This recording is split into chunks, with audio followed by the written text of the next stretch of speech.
Mike Brown, the former FEMA director. Joining us here is the former FEMA director. History, I think, was very unkind to you, my friend. Very unkind. Mr. Brown, thanks for being with us.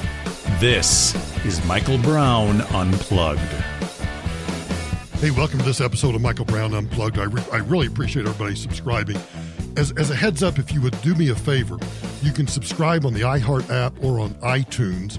And if you do that, if you do it on iTunes, if you could leave me a 5-star rating or a quick review, that really helps in terms of getting us greater exposure on iTunes. So if you have a chance, a 5-star rating on iTunes, a short 1 or 2 sentence review about why you like the podcast would go a long ways. And on the iHeart app, if you would just share it on your social media, your Facebook page or your Twitter, that would help us also. So let's get started because there's a couple of things I want to talk about. The first is, let's talk about prohibition for a minute. We tried prohibition. We actually did a constitutional amendment to prohibit the manufacturing and consumption of alcoholic beverages. And we know that didn't work out too well. Well, now President Trump plans to pull most vaping products from the market. And he cites growing concerns about health hazards and use by teenagers of this trendy alternative to traditional cigarettes. Now, his proposal would ban popular fruity flavors, including menthol and mint e-cigarettes from stores and online sellers, leaving just tobacco-flavored products. Now, do you see any sort of inconsistency here? Let's go back. He wants to get rid of vaping products because they are a growing health hazard because of rising use by teenagers. But we're going to leave tobacco-flavored products on the market. I'm not for banning cigarettes, but I'm also not for banning vaping products either. I don't know what it is about Republicans, but Republicans that are supposed to be, free market, advocates that believe that people can make their own choices. By the way, while we're at it, if we're going to pull vaping products from the market because of health hazards and use by teenagers, I know teenagers that use alcohol. In fact, your teenager may be using alcohol. Why don't we pull alcohol? Why don't we go through the whole prohibition process again? Why don't we just, it drives me crazy. This is government intervention in a market that limits personal freedom. It is clearly being done to appease political supporters whose products are being replaced. That's exactly what I think's going on. Oh my gosh, e-cigarettes, vaping is moving on RJ Reynolds Tobacco. So let's see if we can't get the government to get rid of our competition. Now, this move comes as officials are investigating about 450 potential cases of some kind of pulmonary illness that's related to vaping products, many of them containing marijuana. I don't know how many people are using vaping products, but there have been, are you ready for this? For those of you who listen to the radio program, earlier this week I talked about the Chicago Weekend Crime Report. In Chicago, we had 37 shootings last weekend and 6 deaths. There have been 6 deaths in the United States that have been associated with vaping products. 6. So let's ban it. Well, as long as we're going to do that, I kind of imagine there have been 6 vehicle accidents that have involved the death of 1 or more drivers or passengers. Let's ban vehicles. Well, Michael, that's just ridiculous. Why should we ban vehicles? Because we need vehicles to get around, and we don't need vaping products. Well, we don't need cigarettes either, and quite frankly, we don't need alcohol. We don't. In fact, let's just take this to its logical conclusion, right? We don't need fat-ass cheesy cheeseburgers. We particularly don't need bacon cheeseburgers. So I think it's time to ban bacon cheeseburgers. I'm just sick of this stuff. I'm just sick of everybody trying to decide what you and I should consume or not consume. Now, if you don't want teenagers to consume vaping products, why don't you make it illegal to sell vaping products to somebody under the age of 18? Or quite frankly, I think under the age of 21. It drives me crazy to think that we as conservatives are backing this kind of move. Now, public health officials say that sweet and fruity flavors are appealing to young people and have contributed to a surge in teen vaping. Mint and mango-flavored e-cigarettes account for more than 60% of sales for Juul, the U.S. market leader. Who do you suppose would like to get Juul out of business? That's right, the tobacco companies. Or how about this? Put on your tinfoil hats. How about we threaten getting rid of Juul, getting rid of vaping products, until we drive the market value of Juul into the crapper? And then RJ Reynolds can sweep in and pick them up and buy them, and then the whole move to ban vaping products will just magically disappear overnight. They can't even tell you the specific cause of the recent lung illnesses. Now, anecdotally, I have heard that a lot of these cases, there's 450 cases and there's 6 deaths. I have heard anecdotally that a lot of these vaping products that teenagers are buying, guess what? They're not buying them from retailers. They're buying them from doofuses off the street. Yeah, they're making bad choices. So are they going to quit vaping and start smoking again? I don't know. I don't care. That is between the parents and those rugrats. But the greater good is a marketplace that says, cigarettes are bad for you. You probably shouldn't smoke them. Alcohol, in too much alcohol is bad for you. You shouldn't consume it. Driving too fast is, we make that illegal, but people still speed and people still drive too fast. But an outright ban, this is out of control. It's absolutely out of control. And if you're a Republican and you're a conservative and listen closely, and you think we should ban this stuff, I actually think you're part of the problem. Because if just, first they came for the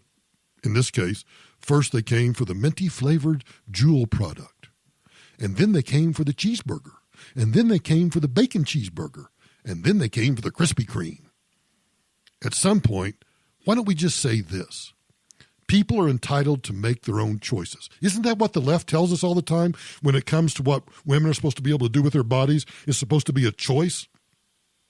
Well, I'm not going to go down the road of abortion, but I am going to go down the road of choice. Since when should the government tell us what we should consume and not consume? And if Republicans get behind this, a pox on Republicans. Because you know what? You're supposed to be for the free market. You're supposed to be for people being able to make their own choices.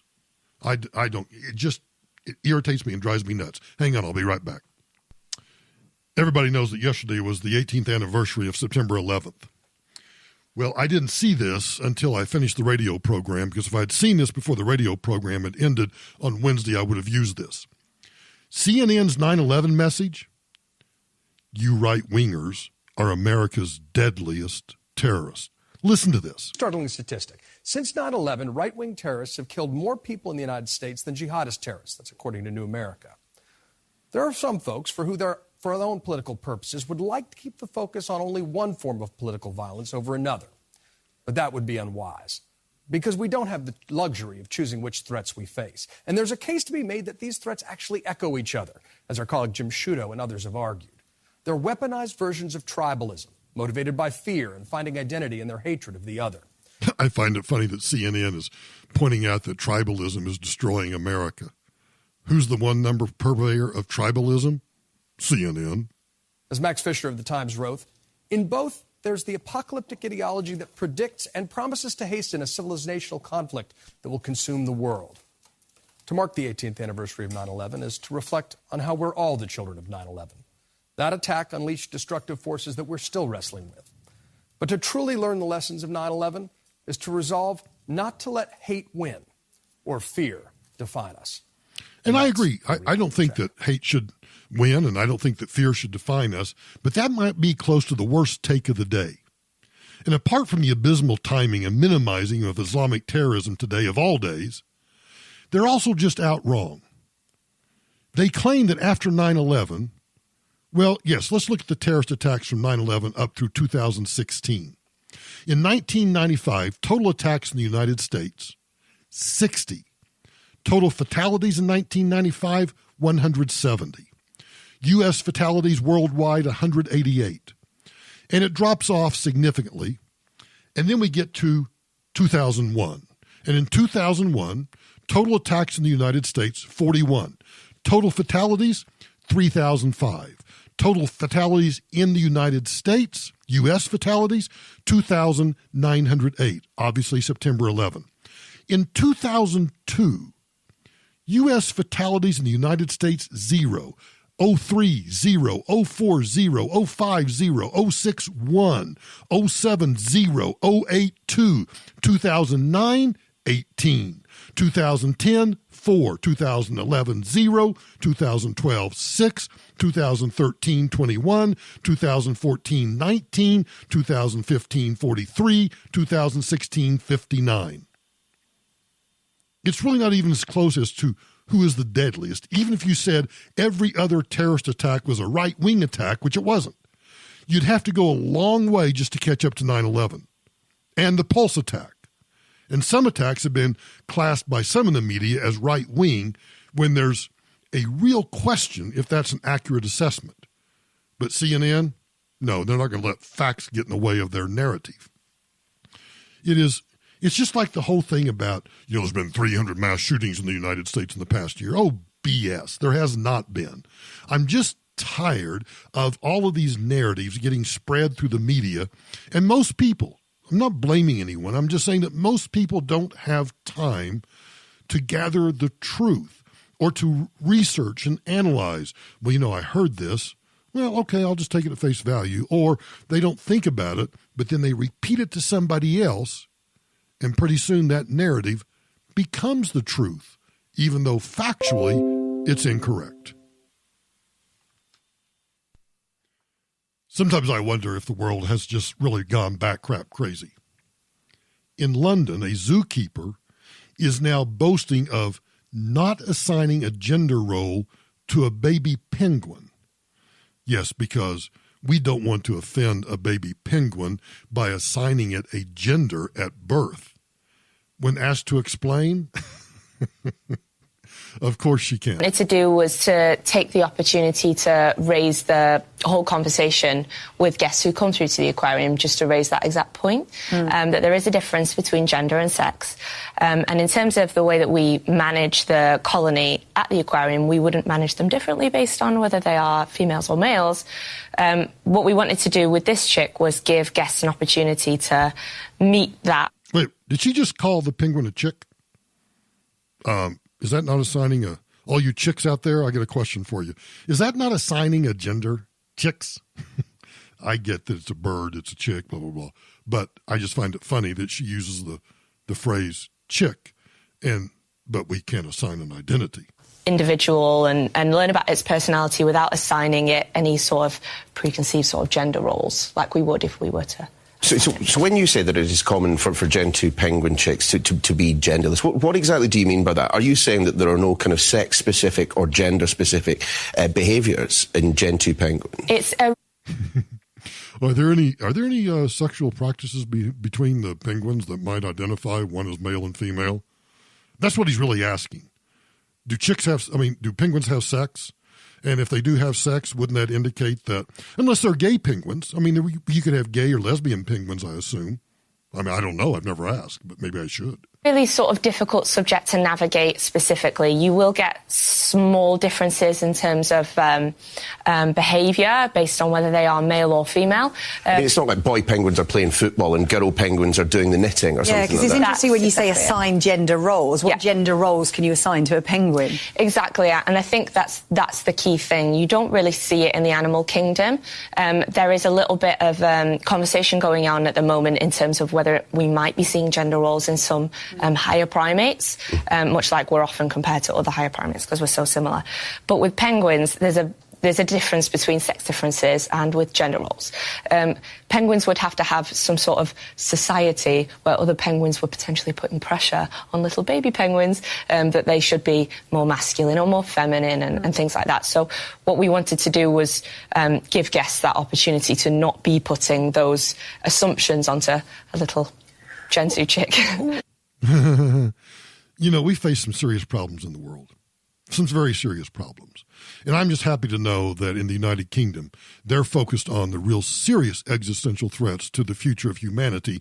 And that's, whether penguins are having sex and whether it's gay sex or straight sex, and whether or not we should assign certain gender roles or gender identities to certain penguins. There's really no need to continue this podcast because that's all that you need to know now. Good night, everybody.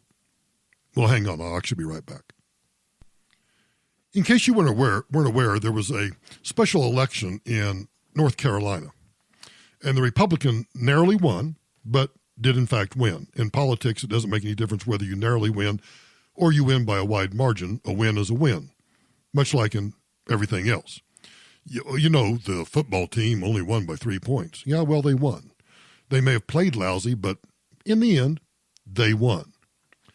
The narrative had been built over. Now, this special election was held because when the general election was held a year or two ago, there was so much confusion and allegations of fraud that they just nullified the election and decided to hold this new election yesterday, or day before yesterday, on Tuesday. The narrative began to build that this was a test, that this was a very close election, and that the Democrat looked like, in fact, I got so many emails from this Democrat, because I'm on all these Democrat email lists. I got so many emails that I actually began to wonder, is this race one really as close as it is supposed to be? And is this really some sort of test that is going to be some sort of indicator of what's going to happen in the general election in November of 2020? And the conclusion I came to is, wait a minute, this is a somewhat predominantly Republican district in North Carolina, so I don't think it's a bellwether, although I think if the Republican had lost, that would indeed have been an upset. The Republican didn't lose. But over at CNN again, they claim that North Carolina shows that President Trump and the Republican National Committee are building an enormous machine to drive voter turnout. Well, good Lord, I would hope they are. Democrats, I have always maintained, are much better than Republicans at driving voter turnout.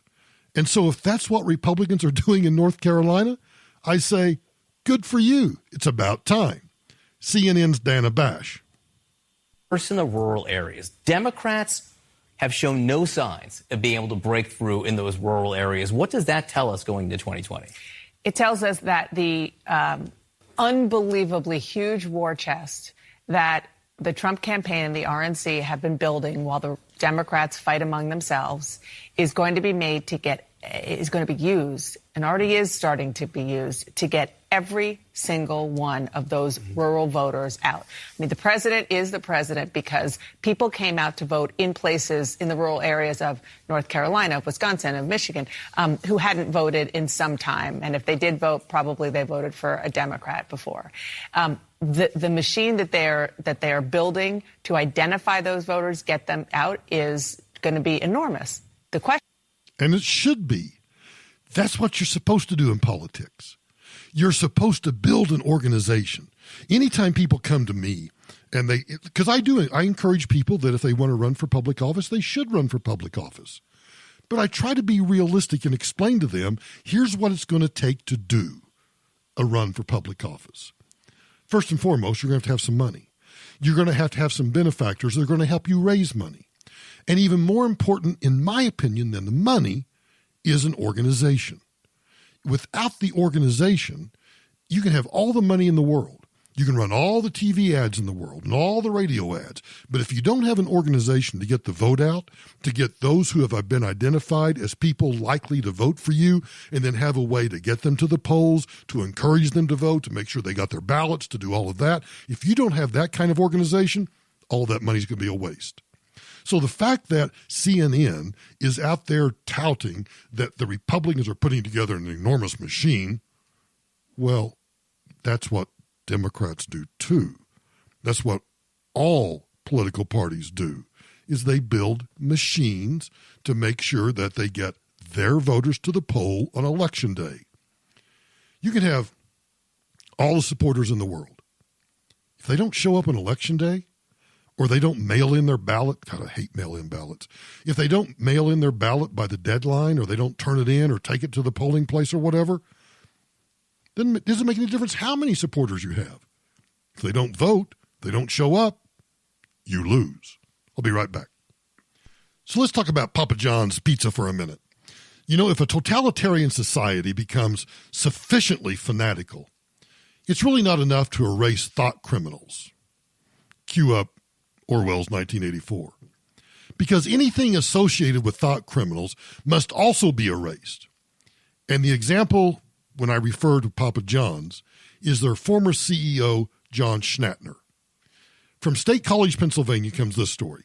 For the second consecutive year, pizza from a local Papa John's franchise will not be on the menu in State College area schools following the use of a racial slur in 2018 by the National Corporation's founder and former CEO, John Schnatter.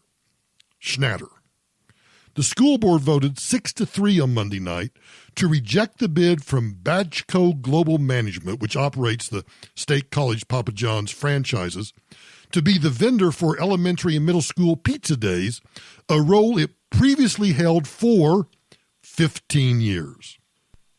Now, the author in the article is careful not to mention what the slur was, probably because he fears he might get unpersoned like they've done to Papa John.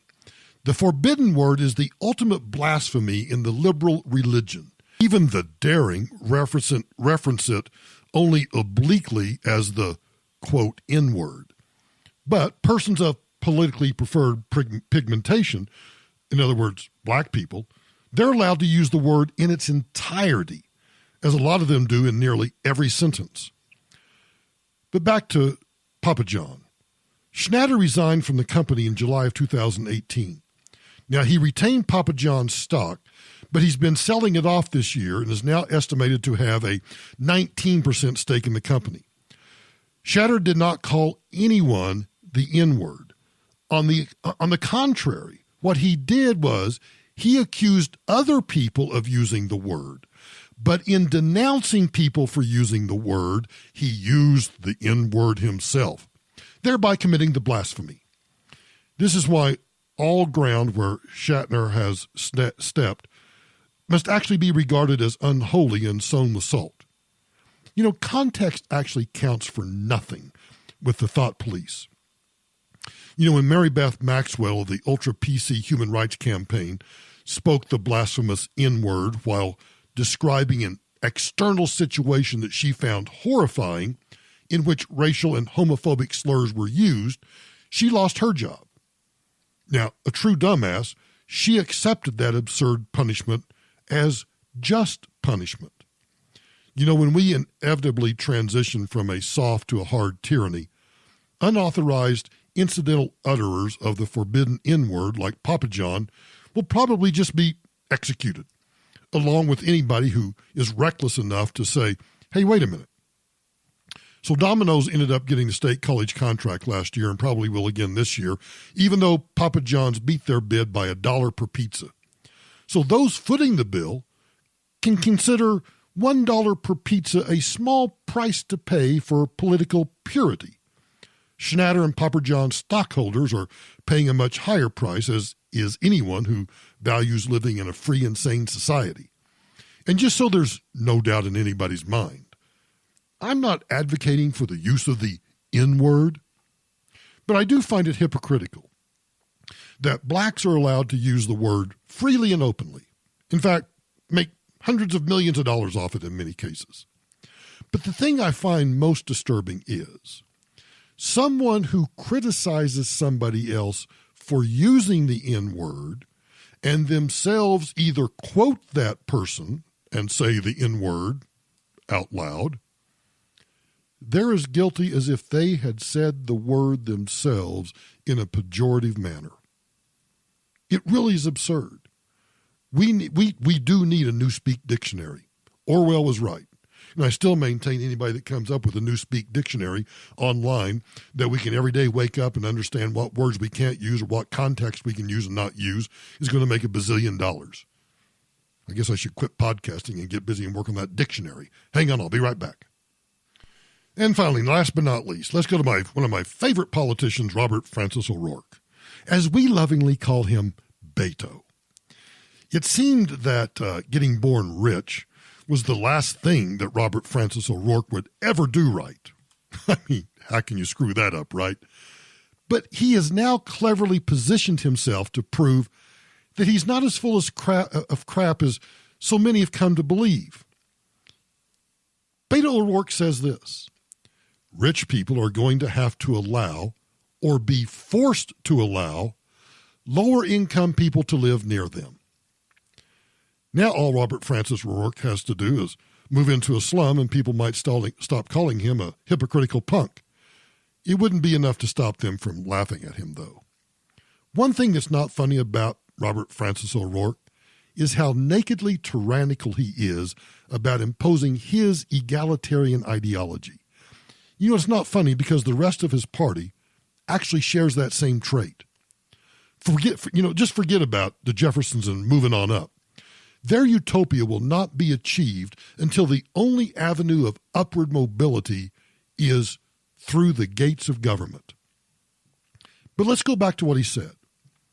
Rich people are going to have to allow, or be forced to allow, lower income people to live near them. Now, I don't know where you live. You may live in a neighborhood that has, expensive homes and average moderately priced homes and, very low priced homes. Well, in Colorado, I don't think anybody lives in that kind of neighborhood. But how are you going to force that?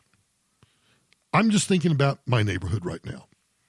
I live in I would say a typical average middle class to upper middle class neighborhood. Highlands Ranch, Colorado. I think everybody kind of knows where I live. If a poor person can afford to buy a house next to me, I don't care what their income is, as long as they keep the house up, as long as they don't, trash it out and turn it into a meth lab. In fact, when I think about my neighbors, most of my neighbors around me are pretty conservative, but a next door neighbor was a diehard Obama fan. I mean diehard. And he knows who I am. And he doesn't really like me. But I never see them. They're always gone. They're always out doing something. The point of this is people live where they can afford to live. And the only way that a poor person could live next to me is if they inherited some money and used that money to buy the house next to me, or if we did what was done during the Clinton years, which George W. Bush tried to stop, but Congress wouldn't let him. If mortgage lenders decide to loosen all the underwriting rules and just start giving loans to people who can't pay the loans back, I suppose some poor people could move in next to me. But regardless, I don't care what the income is of the people that live next to me. In fact, I would venture to say that the income of some of my neighbors is much more than what my income is. Yet we all live in the same neighborhood. But the idea of rich people are going to have to allow or be forced to allow lower income people to live near them, how much more tyrannical can you get than that? That's the attitude of almost everybody running for the Democrat nomination right now. I don't care whether, I don't think Beto O'Rourke has a chance in hell of being the nominee or even being the vice presidential nominee. Beto O'Rourke is just saying truly what's on his mind. I think he believes this stuff. I think he's playing to his base, and I think he thinks that it's going to help him get more votes. And it very well may. But stop and think about what he's advocating. Here is a man, a former United States congressman, ran for the U.S. Senate, who is actually saying that poor people should be forced to live in certain neighborhoods. Now, he put it differently, Because he said rich people are going to have to allow, or the rich people are going to have to be forced to allow lower income people to live near them. Well, conversely, what he's saying is poor people are going to be forced to live in places they can't afford to live. That's what he's really saying. But that's the progressive left. Tyranny. Government, centralized planning. It's worked so well in all of these other places that have tried centralized planning. Remember that little pie I told you about the other day that showed the world's economies? Well, the two world's largest economies that are centrally planned aren't anywhere near the size of us. Russia and China. Centralized planning never works. It always fails. You want proof of it? Open up a history book. Thanks for listening to this episode of Michael Brown Unplugged. I appreciate it, and I'll talk to you tomorrow.